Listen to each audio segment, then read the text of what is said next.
So last thought is, when you're doing these buy and holds, is it true that all of the responsibility is on the tenant in these structures? Like the way the paperwork reads, yes. However, there are state laws, depending on what state you're in, that if it is a health and safety violation, then the landlord or the owner of the property has to step up. Okay. I've had to step up a couple times in my career, but it's usually like in a Tucson situation is when it's happened. The ACs have gone out. They didn't have money to put an AC on.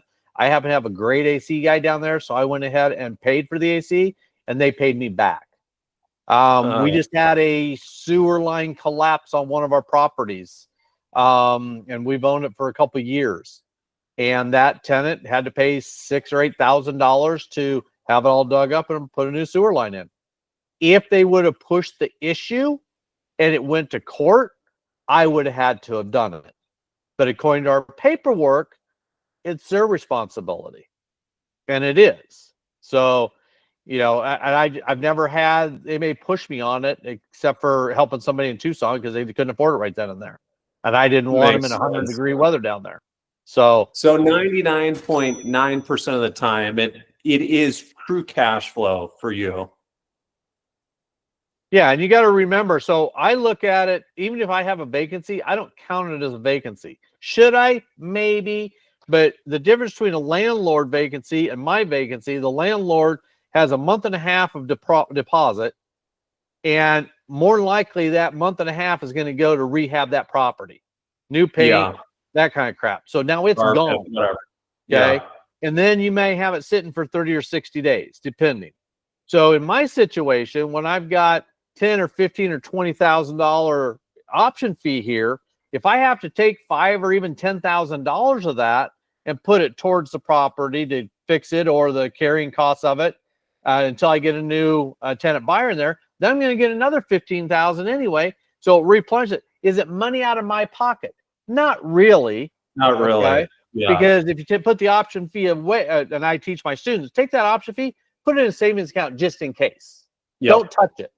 Your monthly cash flow, you can touch it. Don't touch that option fee. Okay. That's your cushion. And it's really not an expense. If you're a landlord, you got to find money to keep paying that fucking mortgage. Okay. If you had option fee sitting there, you don't. So it's a little different. But we very rarely have vacancies either because they're not renters. They're wanting to buy that house. They've got skin in the game. And that's the difference. Do we have vacancies that happen? Yeah. I just got one back this week. The guy is a drug addict and went into rehab and he can't make a payment. He lost it. He's been there for almost 4 years, and wow. That's a life event. So that happens. I have another couple that they notified us that they went through a divorce and one of them can't afford it by themselves, but they've already paid this month's rent, at least, and the option payment because they're on a payment plan and they've already paid it. So we'll see if they want to lose their option fee. If they move out, they just lose their option fee. It's not a deposit, so they don't get it back. So, but you're not taking down these properties that need a shit ton of work, though, right? I mean, so you want, maybe turnkey is the wrong term, but if it needs minor lipstick, fine. But you want something that's livable. Yep, I call them rent ready. Rent ready. Rent ready. Now, that doesn't mean that it may need carpet, it may need flooring, it may need updated. That's rent ready. Can somebody go in there and live in it right now? Yeah. And if you come across something that needs a lot of work, is that where you're looking at those different exit strategies? Usually, yes. So it depends on what you mean by needs a lot of work. Okay, so we'll take on handyman specials. Okay. Some door jam stuff, maybe some window stuff, maybe some plumbing's a little leaky here and there. Those are handyman specials, okay? It doesn't need a full rehab. I won't do a full rehab scenario, okay? Okay. And we're going after what I call a pretty house or just rent-ready house. But then we have a little deal in there that if it needs carpet and paint or maybe it needs some plumbing work, and what I'll do is I'll give them a grant And what I'll do is I'll figure up how much I think it costs me to fix that place up to rent ready standards. And then I'll give them that grant, or I'll ask them how much, because a lot of handymen say, well, I'll do the work. I need about $3,000 to fix this. Great. I'll give you a $3,000 grant.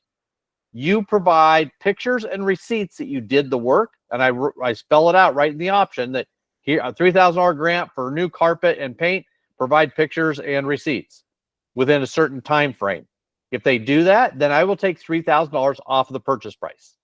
So there's no money out of my pocket, and they're buying in even more and more skin in the game, because now they're making the house theirs. The wife is picking out the flooring and the wall colors and stuff, not me. So makes a big difference that way. So those are just little ninja tricks that we've learned over the years.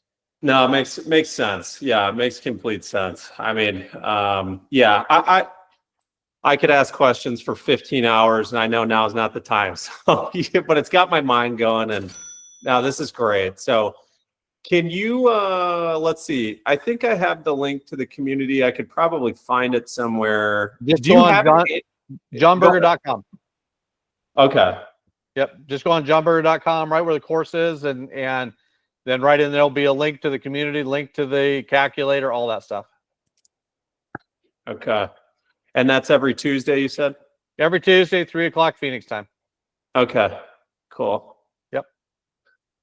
Awesome. All righty, sir. Well, I appreciate you, John. It's been nice chatting with you. And yeah, I look forward to staying in touch.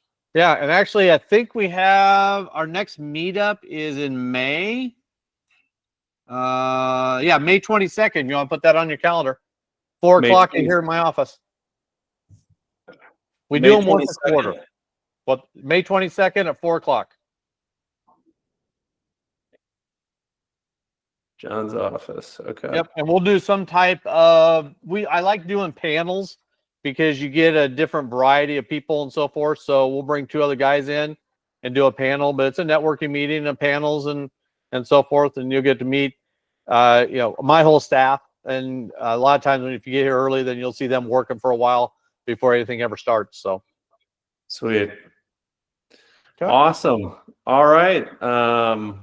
Yeah, I could keep going, but you've got other shit to do. So yeah, I better call these other people back.